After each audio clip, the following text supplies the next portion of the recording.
Everyone, thank you for tuning in. I'm Manouk Akopyan, and I have very happy to be joined by super featherweight champion Alycia Baumgardner. Alycia, you're preparing to return from a year and a half layoff against Delfine Persoon on September 27 at the Trilith Studios in Fayetteville, Georgia, in an all-ladies fight card that will be streaming for free on Brinks TV and Fubo Sports. Alycia, you've had quite an eventful series of events in your life since we last saw you in the ring beating Christina Ladartu. What's new?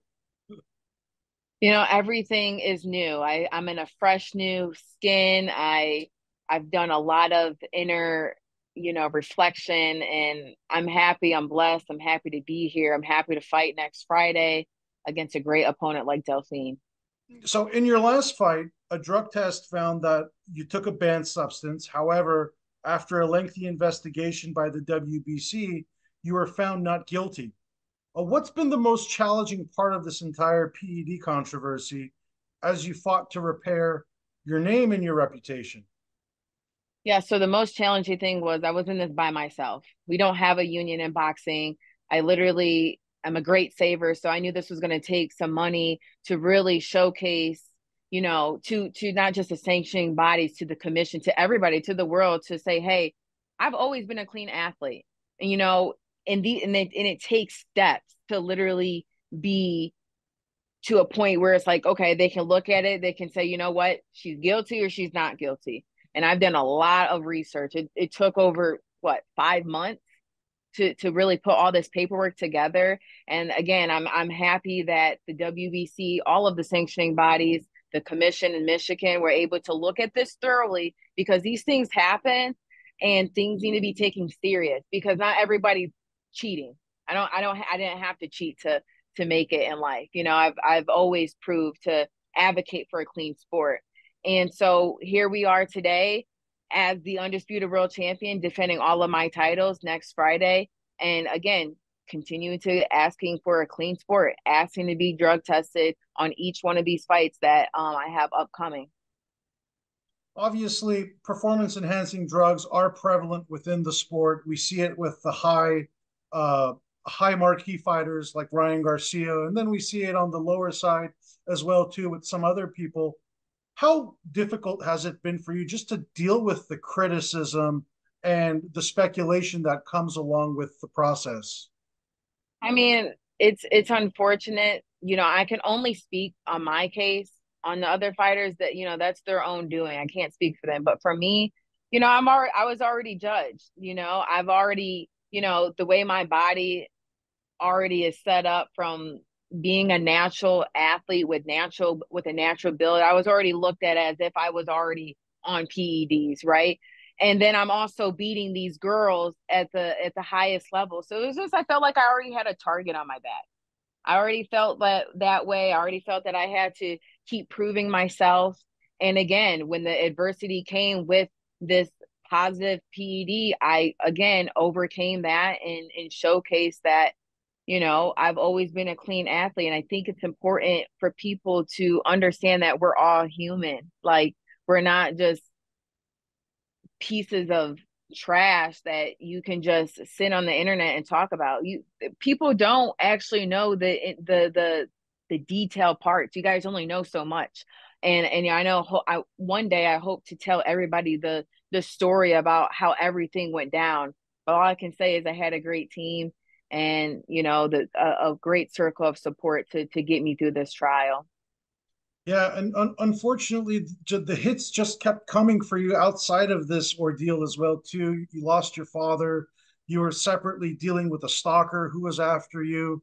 Like mentally, how would you describe yourself over the last 15 months? Hmm. Sorry, it's personal.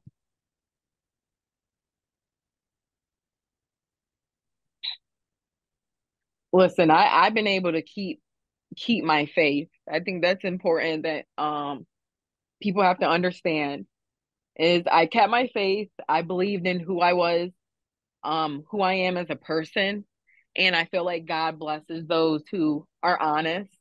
I believe God blesses those who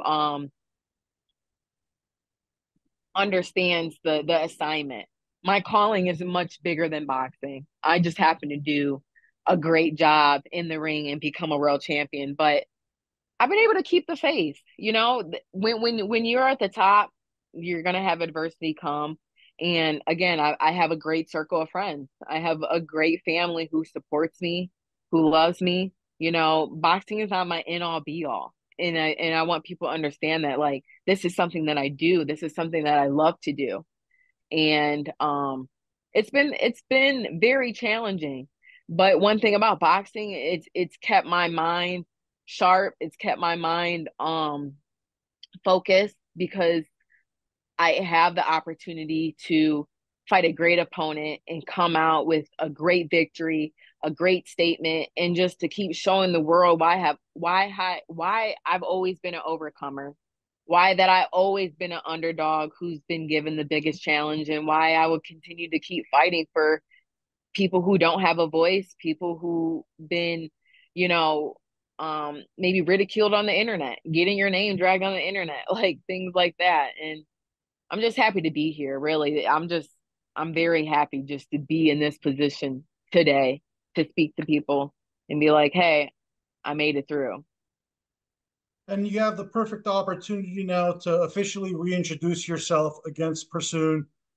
You've took the wheel of your career and partnered to bring this fight to Brinks TV, Fubo Sports, and started your own promotional company in the midst of all this. Uh, how will a big win against Persoon set you up for the super fights that you're looking for? Yeah, a fight with Delfine is, I think, great. I think a lot of people have this fight stuck in their mind because of the two fights that she had with Katie Taylor, right? She's a great opponent. She's a veteran in the sport. And a fighter like Alycia Baumgardner against Delfine is gonna really show the magnitude. It's really gonna show what does this year and a year and a half look like? What is the things that she's been through? What is this gonna look like? How is she going to perform? Everybody is looking at this fight to say, who is Alycia Baumgardner? Once again, you know, we've been at this stage before when I got the phone call to fight Terry Harper to be the underdog, to go over there to fight Michaela and beat her. Like it doesn't stop. So I think this is just another victory fight to just show like, yo, you're either gonna get behind her or you're just gonna keep talking about her. It's just one or the other. We talk about the setbacks a little earlier, but let's talk about some of the triumphs you've had in your career. Terry Harper, Michaela Mayer beating both of those ladies. How have those two wins changed your life? Those wins changed my life because it showed that I stayed diligent to my work. It showed the discipline, the dedication. I started boxing at the age of 8. I've been able to gain so much wisdom as an athlete, as a woman in business, to understand what makes sense and what doesn't make sense. And yes, I've been through, you know, some trials, but those all taught me to be in this position today, to know what it is to have ownership, to know what it is to be vocal about what's wrong and what's right. And and again, to be in a space where I can have, you know, freedom. You know, I'm a free agent after this fight. I think every fighter wants to get to a point where they can, you know, negotiate a better deal for themselves. You know, I've been in some pretty bad contract deals, but you know, we're at the end of it and I can't wait to see what the future holds. So a lot of great things are happening in the midst of what seems to be chaos. What does this mean for your relationship with Matchroom and Eddie Hearn moving forward? Do you plan on just going the unrestricted free agent route, taking fights one at a time, or do you want to go towards another promotional company as well too? I think it's important as a fighter to understand all of your options, right? I love Matchroom. I think they've done a great job so far with my career. I think that we can build something even bigger than what we already had started with in the beginning. And it's just important that you build these relationships in making sure that the fighter is taken care of.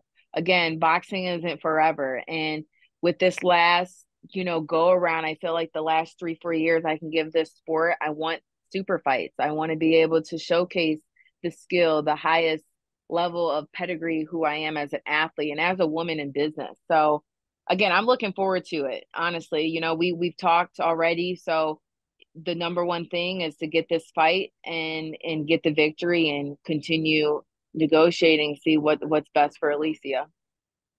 You've been fighting at 130 pounds your entire career, but all of the super fights I'm sure you envision are against the ladies that are outside of your division.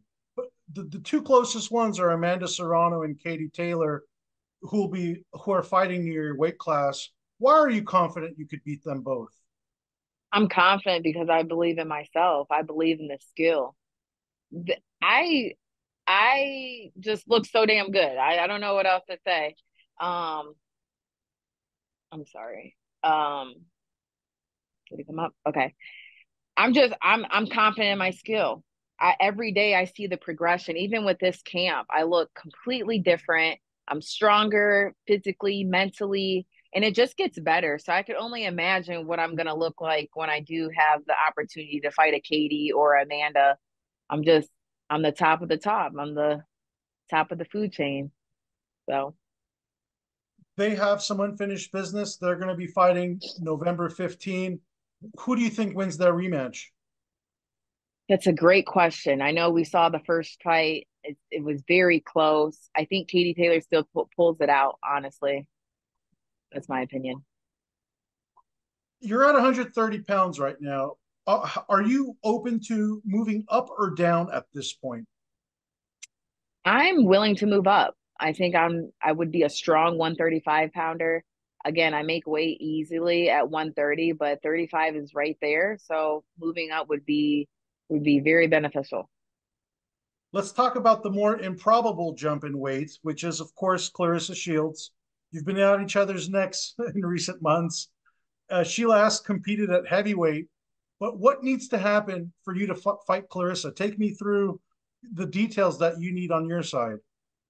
It's really simple. Like I've said, and I've always said, I agreed to fight Claressa at 147. She agreed to it. There's proof that she said this. Again, I think Claressa is at a stage of her life where she wants things to be easier for her. That's why she moved up to heavyweight. And good for her. Kudos to her. But like I said, 147 is what I stated, and that's where we could fight. If she don't want it, she don't want it. But I just know in terms of my career and where I'm going, people are watching my fights because the competition's at the 130 to 47 range. So that's where I plan to reign at. Is that your ceiling, 147? You wouldn't be open to going up more than that? Right now it doesn't make sense to go up to 54. Again, each time you gain another weight class, you have to be smart about these things, right? I'm not just someone who just jumps into something that doesn't make sense. It has to make sense for my body. If my nutritionist is saying, hey, you know what, we can make 154, then we'll do it. I'm not opposed to saying no. I just want to make sure I'm doing things correctly and right. Why do you believe your skills are more superior than Claressa's, who, uh, she has the self built title as the GOAT? Why do you believe your skills are more superior? It shows. It shows in the ring. If you turn on one of my fights and turn on one of her fights, you'll see the sweet science of what boxing looks like. The jab, the right hand, the power, the combinations. Like I just know that I put it way together better. It's a better package deal over this way. And again, people may say that about her, but I just know who I am and what people like, and they love watching Alycia Baumgardner. You've sized her up in person several times. What is your assessment of her just face to face? She my size, and I'm bigger. As a fighter, we're competitors. I don't see nobody as a threat. I've been doing this sport for a very long time. I've competed in wrestling, I've competed with men.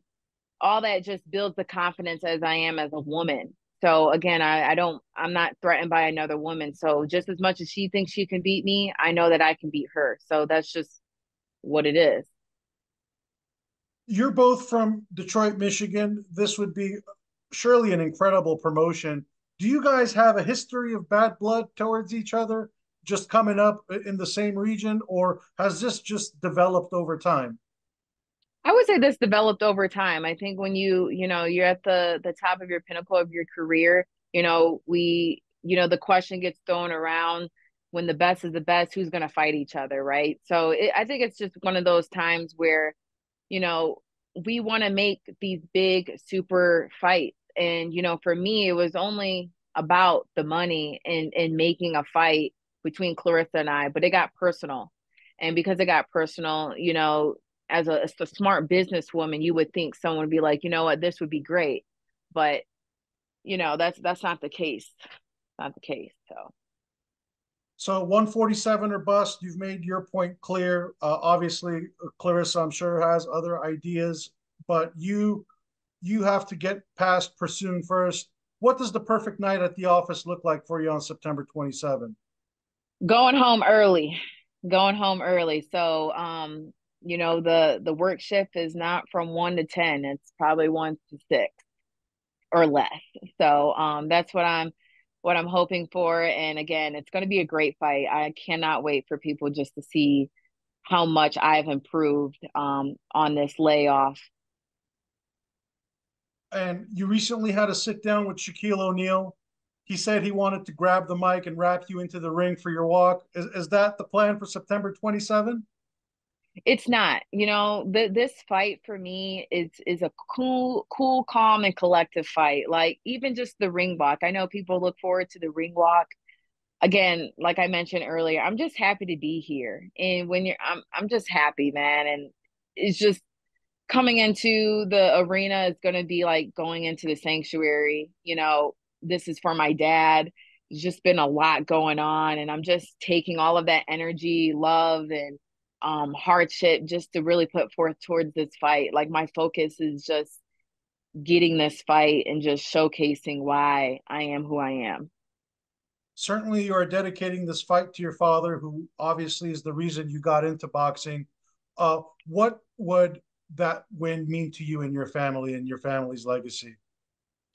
Man, the win would be amazing. I think, again, with my family just being the biggest supporters and knowing what I've been through in these last, year and a half and some months, it would just make them feel so good because they know how hard I really work every day in order to be who I am. And, so and to take care of my family. Like this is not just for me, this is for my family as well. So it's going to be a blessing. We're definitely gonna celebrate.